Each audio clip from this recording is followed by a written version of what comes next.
A lot of people who contact New Leaf Family ask us about what we would do if their divorce is uncontested, and they use those words.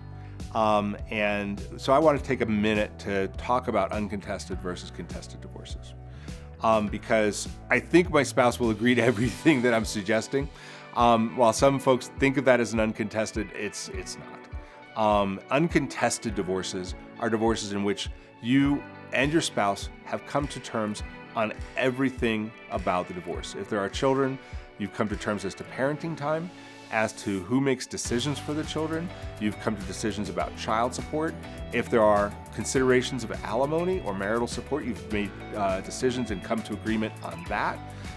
If there are assets to distribute, if there's a house to sell or other assets to distribute, you've agreed on exactly what those distributions are going to be. If there are debts that need to get paid, you come to an agreement about who is going to be responsible for which debts and who's going to pay them by when. If you are agreed on all that stuff, that's an uncontested divorce. If you're agreed on only some of them, unfortunately, that's not.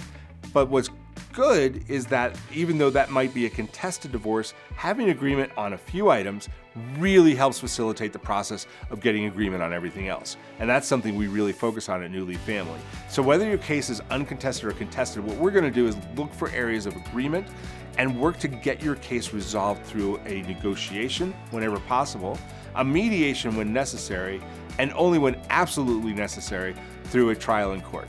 Why? Not because we're afraid to go to trial. We are actually all trial lawyers, and we do really well in front of the courts, and we will represent you really well with them.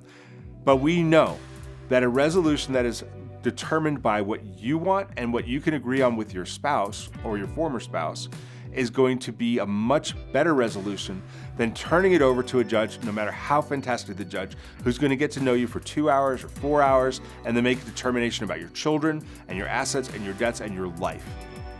The two best people to make those decisions are usually you and your soon-to-be former spouse. And that's where we focus our energy.